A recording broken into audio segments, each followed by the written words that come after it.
So, you want to know if you have been secretly sabotaging your own success? Fret not, 'cause I got you! Let's go through this book, Give and Take, written by Adam Grant, a professor at the Wharton Business School of the University of Pennsylvania, specializing in organizational psychology. In this book, it showcases a compelling exploration of how our interactions with others can shape our success. Grant categorizes people into 3 reciprocity styles: the givers, the takers, and the matchers. Givers are those who contribute to others without expecting anything in return.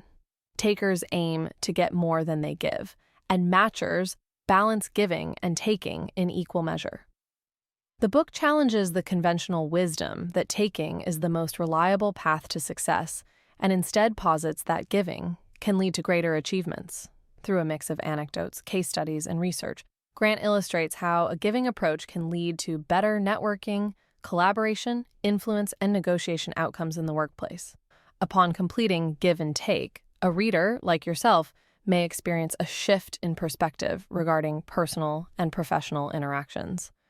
The book encourages reflection on one's own reciprocity style and its impact on success. It also provides practical advice on how to cultivate a giving mindset without becoming a doormat. The potential outcome for a reader is not just a deeper understanding of the dynamics of giving and taking, but also the development of strategies to become more effective in various domains of life by leveraging the power of generosity. Now let's delve into the 5 main questions the book seeks to answer. The first question the book seeks to answer: how can being a giver lead to success? You might be wondering if your kind, helpful nature can really hold its own in today's competitive world. After all, shouldn't success be about taking what you can, right? Wrong. Here's the thing. Givers, like yourself, have a secret weapon: the power of connection. Think about it. By consistently helping others, you build trust and forge strong relationships. These aren't just acquaintances, they're allies, a network of people who have your back and are willing to collaborate. In a competitive environment, this network is gold. It opens doors to information, resources, and even future opportunities. Give and Take demonstrates that givers can achieve success by building strong networks and reputations, fostering collaboration, and creating a supportive environment that encourages the exchange of ideas. Givers often become valuable in their networks because they contribute without immediate expectations, earning trust and goodwill that can translate into support when needed. The book also highlights that givers are often more innovative, as they are willing to share ideas without fear of them being stolen, leading to a culture of creativity and collective problem solving. Givers focus on the success of the group rather than the self. This inspires trust in their motives and creates a safe space where ideas are shared without fear of exploitation. Second question: what risks do givers face and how can they avoid them? One of the risks givers face is the potential for burnout due to overextending themselves.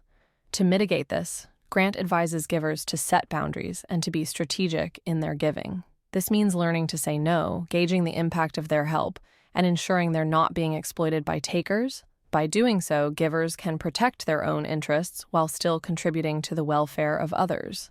In a world that rewards selfishness, givers often question whether their approach is sustainable. The answer is yes, but it requires a strategic approach to giving. The biggest risk of being a giver is giving too much of yourself at your own expense. You give too much of your time and energy and have too little left for yourself. You let others seize opportunities that should be yours. Third question: how do matchers and takers operate and what are their outcomes?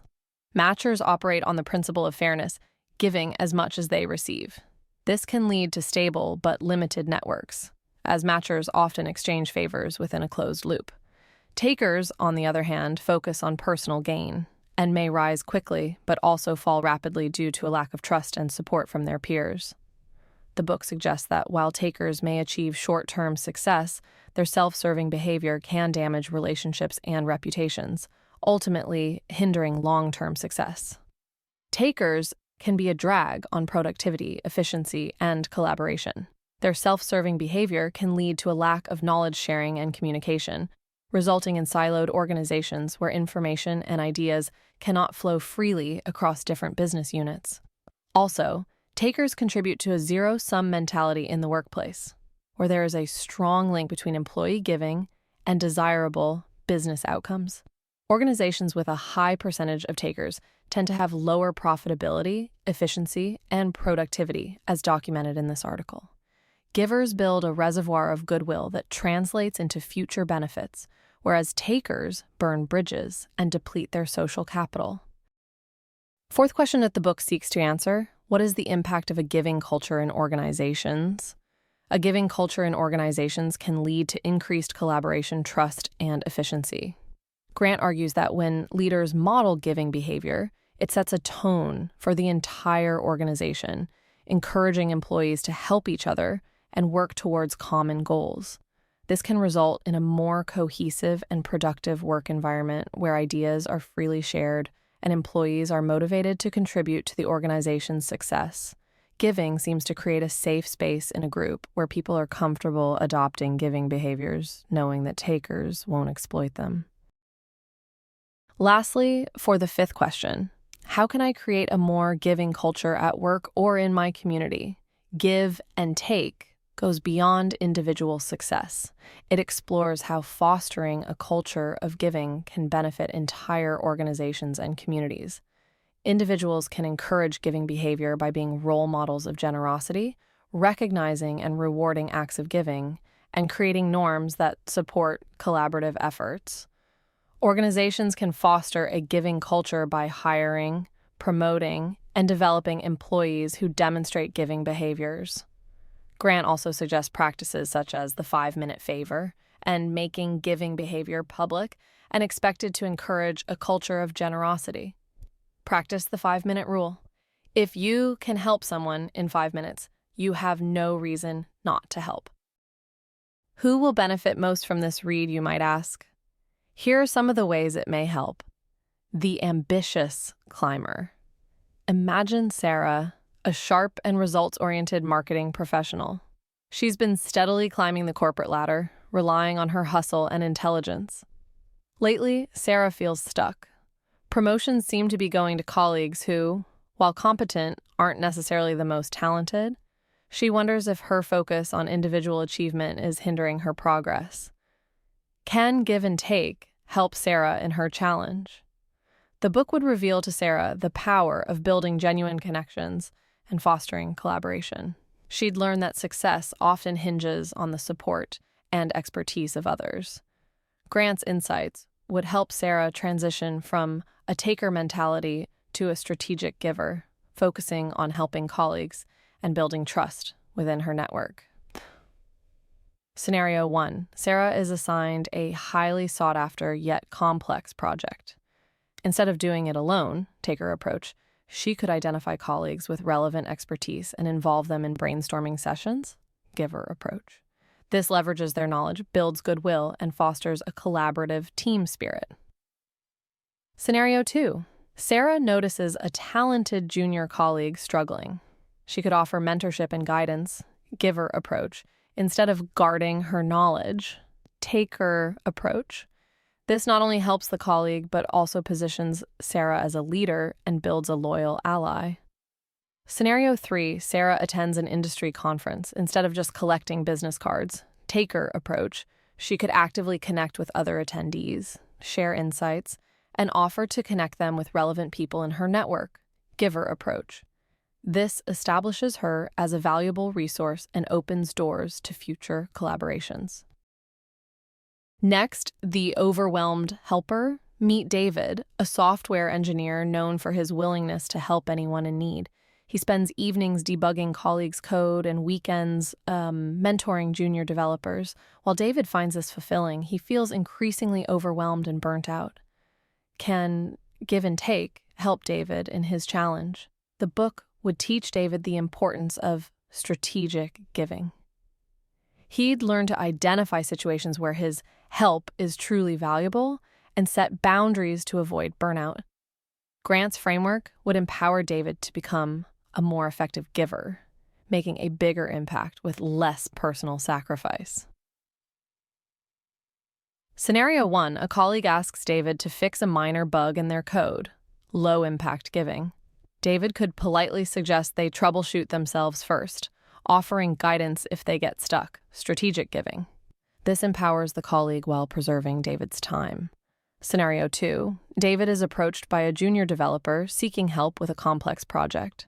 He could offer to mentor them through specific challenges instead of taking over the entire project, strategic giving. This provides targeted support while allowing the developer to learn and grow. Scenario 3. David's overwhelmed by constant requests for help. He could establish office hours dedicated to assisting colleagues, structured giving. This sets clear boundaries while ensuring his expertise remains accessible. Finally, the change agent. Let's consider Maria a passionate social worker who feels frustrated by the limitations of her organization's top-down approach. She desires to create a more collaborative culture where staff can share ideas and support each other. Can give and take help Maria in her challenge? The book equips Maria with strategies to foster a culture of giving within her organization. She'll learn how to identify and empower givers, create systems that reward helpfulness, and encourage knowledge sharing. Grant's insights provide Maria with a roadmap to transform her organization into a more supportive and successful environment. Scenario 1, Maria can nominate exceptional givers within her organization for recognition programs, rewarding giving. This incentivizes helpful behavior and inspires others to emulate it. Scenario 2, Maria can propose the creation of a mentorship program where experienced staff guide newcomers, facilitating giving. This fosters knowledge transfer and builds a sense of community. Scenario 3, Maria can champion the use of collaborative online tools where staff can share resources and best practices, promoting knowledge sharing. This breaks down silos, leverages collective expertise, and encourages a more giving work environment. Whether you're an ambitious professional seeking to elevate your career, someone feeling the strain of constant giving, or an agent for change within your organization, Give and Take offers valuable insights. Give and Take challenges the myth that success requires a relentless focus on self-promotion. Instead, it champions the power of giving, collaboration, and building genuine connections. By understanding your giving style and applying strategic giving principles, you can achieve greater success and build stronger relationships. Give and Take is a thought-provoking read that offers a fresh perspective on the path to success. It's not just about the feel-good factor of giving, it's about how being generous can actually be a strategic advantage in life and business. If you're looking for a book that challenges traditional success paradigms and provides actionable insights, Give and Take is certainly worth your time. Well, so now you know. Hope I got to share with you on how to not self-sabotage your own success today. Thanks, you guys, for joining me in breaking down my favorite book today. Let me know what other books we shall go through next.